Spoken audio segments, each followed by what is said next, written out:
Hey, what's up, everybody? It's Mott's Cage Radio. Going to take it out to a fighter who was quite impressive last Saturday night at 559 Fights. Please welcome once again to the show my man, Josh Powell. Josh, welcome to the show, my man. How are you?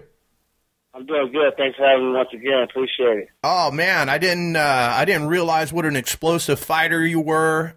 Most fighters, they take their time. They come out. They kind of check and see what their opponent's going to do. Like, bro, you came out on smash mode. I couldn't even believe it. Like, there was like, I'm going to smash your face in, and that's the way shit is going to be.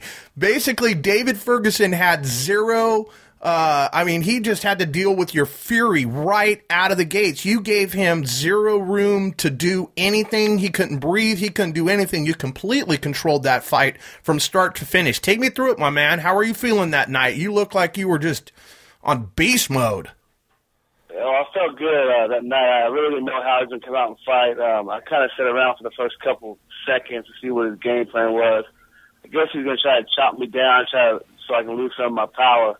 He was kicking me and dropping his hands, man. So he kicked me once. I kind of dodged. He kicked me again. I caught him with the right, left, then kicked again, and I let him loose. I hit him with, a right, and he kind of dropped down, so I just let him loose. I went in for the kill. Yeah, you did. You got him up against the fence, dropped the ground and pound. The referee had no choice but to call a stop to that fight. Very impressive. Now you return to action. Seems like, super short notice, like, 3 weeks, maybe a little bit less. You're back in the cage. It's Tulare, California. Take me through it. Who will you be facing at this event? A guy named Richard Treyas, I think it is. He actually fought David Ferguson in Ferguson's last fight. So I was preparing for Ferguson. I got to watch some of that fight between those two. But he's a stand-up guy also, like I said, I thought Ferguson was a stand-up guy. I thought he was going to stand up and try to brawl it out with me, try to kick and try a different approach. So, who knows what this next guy's going to do. But I'm just preparing and trying to get better every part of my game every day as I train. Okay, now you're a perfect 3-0. You're with the One Nation fight team. How many hours a day do you have time to train? I guess I was looking on your Facebook. What are you, a corrections officer? Yeah, I work for probation department. Yeah, juvenile correction officer. Okay. But I train early mornings before work, and I train late at night after work. How much training do you get on? How much training do you get on the job? Anybody get loose that you got to throw a beat down to? No, I don't know better. When I'm around, I play out pretty good shifts. Okay, my man.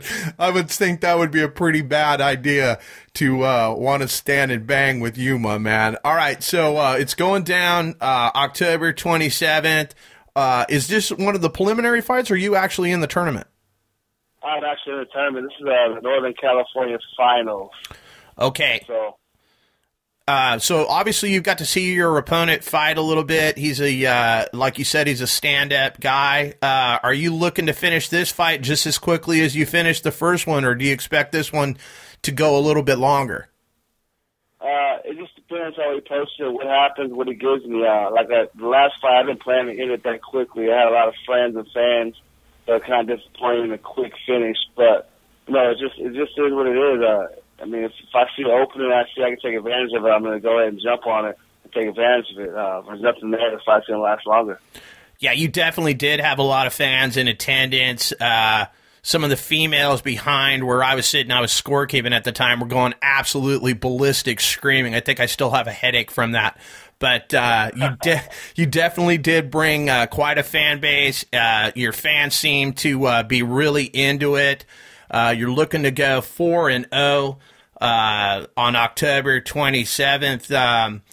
Are you a jiu-jitsu guy at all, or are you just primarily a stand-up guy, get them to the ground, pound their face into the mat kind of guy? Well, I have some jiu-jitsu also.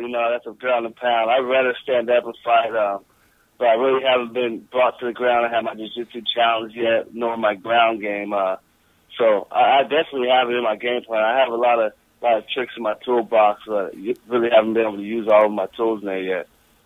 All right, fantastic. Well, we're definitely looking forward to it. It's October 27th. If you guys have not seen this man in action, you need to make it happen. If they wanted to get some tickets from you, how would we make that happen, my man?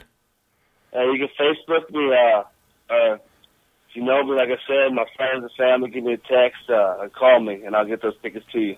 All right, fantastic. I appreciate you joining me here once again on Cage Radio. Anybody you want to shout out before I let you go today, my man? Hey, just out to One Nation team, my trainers, Gil Medina, Paul Mintz, my big sparring partner, Big James, and also my woman for a good support and always supporting what I do. Was that? All right, fantastic. Josh Powell, you're the man. I look forward to seeing you October 27th. I appreciate it. Thanks again. All right, thank you. All right.